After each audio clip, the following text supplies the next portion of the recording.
Kita closing dan akhiri.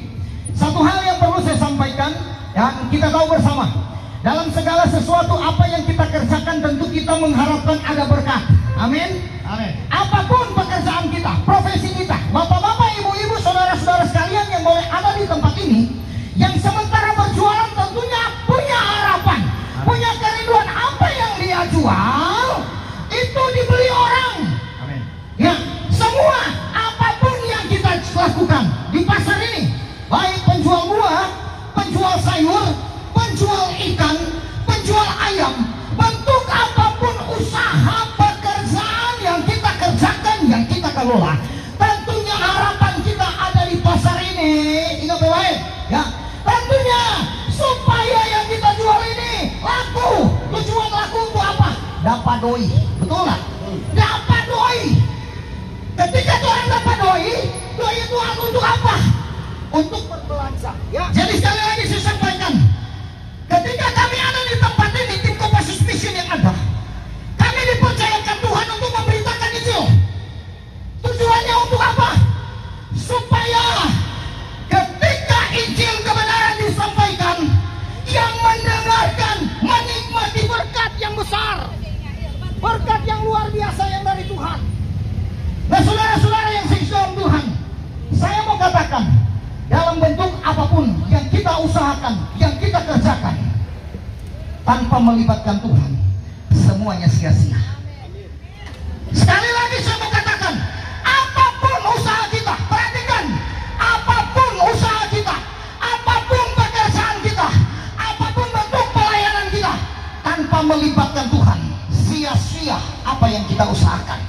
Ada satu bagian kebenaran firman Allah bilang begini, saudara, dalam kitab Injil Matius 6 ayat 33, tetapi carilah dahulu kerajaan Allah dan kebenarannya, maka semuanya itu akan ditambahkan kepadamu. Jadi dalam konteks Alkitab ini menjelaskan tentang sesuatu yang menjadi prioritas itu menjadi prioritas utama. Carilah kerajaan Allah dan kebenarannya, maka semua itu akan ditambahkan kepadamu. Termasuk jualan kita yang kita usahakan. Hari-hari kemarin mungkin Anda mengalami namanya kegagalan. Usaha Anda tidak seperti apa yang menjadi harapan Anda diberkati. Tapi dalam konteks Alkitab, usaha kita diberkati kalau kita andalkan Tuhan. Diberkatilah orang yang mengandalkan Tuhan. Itu kata firman Allah. Makanya di hari ini, kesempatan ini, hamba-hamba Tuhan sudah berbicara menyampaikan kebenaran firman Allah yang mengajarkan tentang keselamatan, yang mengajarkan tentang pergumulan. Ketika menghadapi badai pergumulan, ada jalan keluar bersama dengan Tuhan.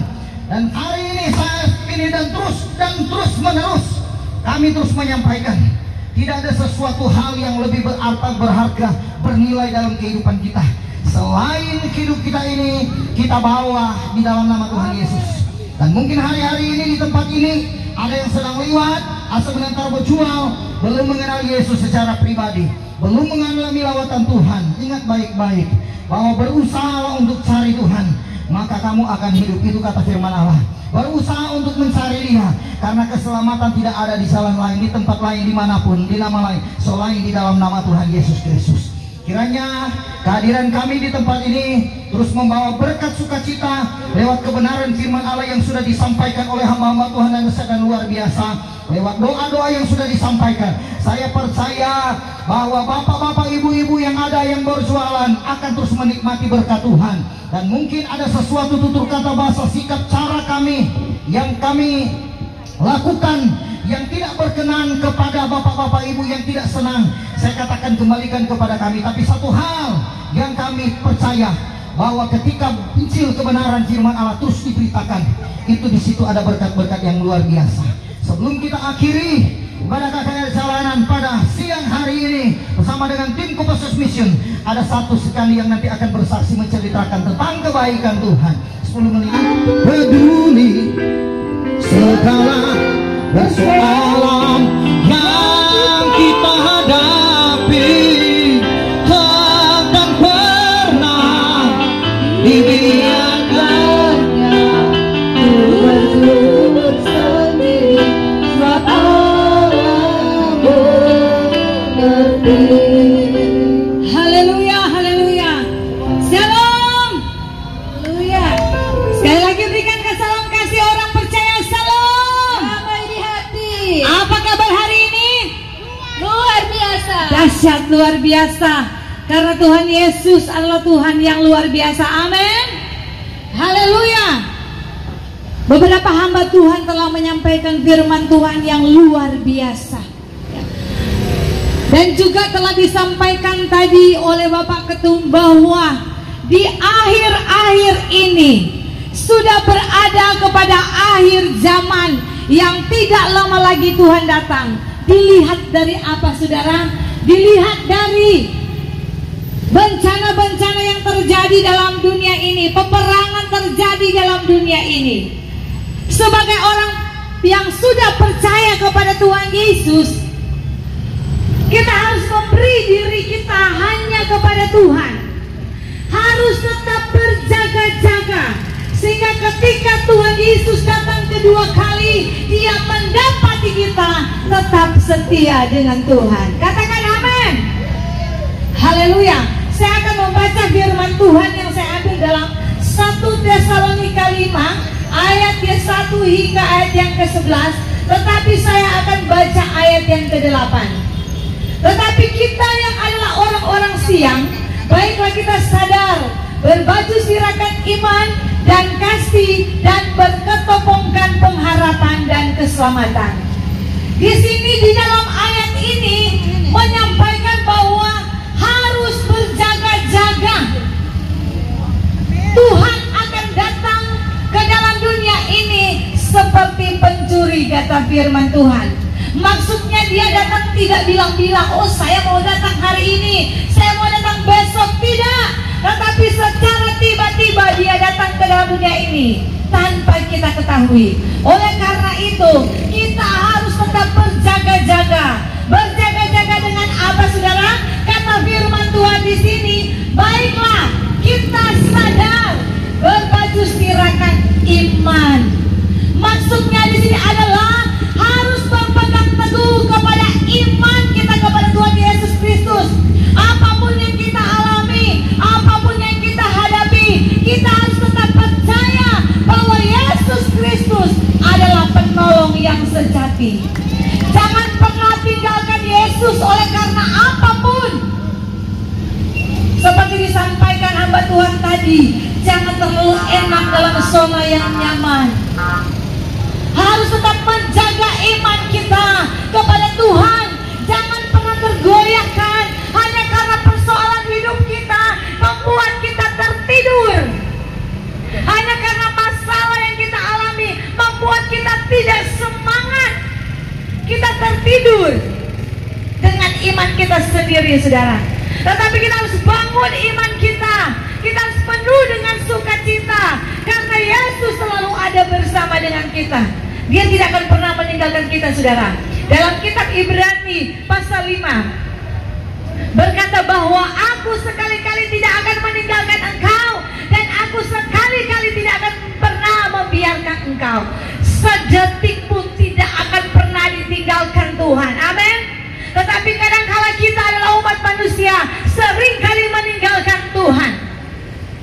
Tidak mau beribadah kepada Tuhan, tidak setia beribadah kepada Tuhan, hanya lebih mementingkan pekerjaan, hanya lebih mementingkan kebutuhan pribadi daripada kita mau datang beribadah kepada Tuhan. Berilah waktu untuk beribadah kepada Tuhan, saudara. Berilah waktumu untuk setia kepada Tuhan, karena waktu-waktu ini sudah sangat singkat. Tuhan Yesus mau datang mengangkat kita semua. Tetaplah beriman kepada Tuhan. Selanjutnya di sini dikatakan dan kasih, iman dan kasih. Peliharalah kasih Kristus yang Dia telah berikan kepada kita. Dia tanpa memandang latar belakang hidup kita. Dia tidak melihat dosa kita seperti apa, kegelapan hidup kita seperti apa, tetapi Dia mau melihat hati kita yang mendatang kepada Tuhan. Kenapa? Karena Dia sangat mengasihi kita. Yesus datang ke dalam dunia yang penuh dengan kegelapan, dunia yang penuh dengan dosa, tetapi Dia mau untuk mengampuni dosa kita sebesar apapun itu. Semerah apapun dosa kita akan menjadi putih seperti bulu domba. Tuhan begitu mengasihi kita, saudara. Kasih Kristus itu luar biasa dalam kehidupan kita. Walaupun kita seringkali menyakiti hati Tuhan, tetapi Dia sangat mengasihi kita. Dia selalu menantikan kita untuk datang kepada Dia.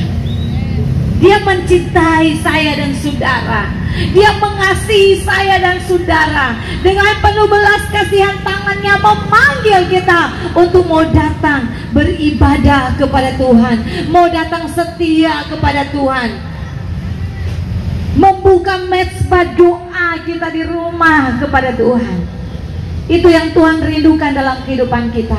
Dan kasih Kristus yang Dia telah berikan kepada kita, kita juga harus mengasihi kepada sesama. Jangan ada kebencian di dalam hati. Jangan sampai akar pahit itu berakar dalam hati kita sehingga kita sulit untuk mengampuni.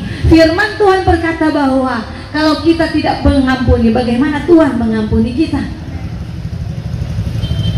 Kita harus belajar untuk mengampuni. Sesakit apapun orang kecewakan saudara, sebesar apapun hatimu tercabik-cabik oleh karena disakiti oleh teman, disakiti oleh keluarga, disakiti oleh sesama. Tapi kita harus belajar untuk mengasihi, kita harus belajar mengampuni. Bagaimana ketika Tuhan datang, kita masih menyimpan dendam, masih menyimpan kepahitan hidup, masih menyimpan kebencian. Tuhan mau ketika Dia datang, kita tetap setia dengan Tuhan. Katakan amin.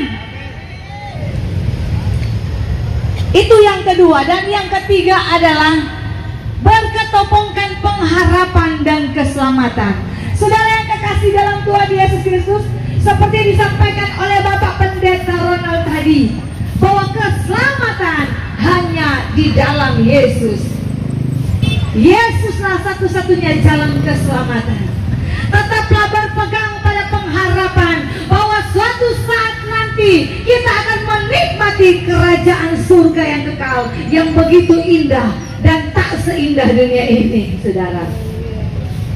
Keselamatan yang Tuhan berikan kepada kita, kita harus tetap pegang bahwa saya memiliki kehidupan yang kekal. Kita harus percaya bahwa saya sudah diselamatkan oleh Tuhan. Dan tetap kerjakan keselamatan itu, berpegang kepada Kristus, berpegang kepada iman kita, dan melakukan kasih dalam kehidupan kita. Dan itu dikatakan bahwa kehidupan kita tetap berjaga-jaga, sehingga Tuhan datang, kita semua diangkat oleh Tuhan. Haleluya, haleluya. Amin firman Tuhan.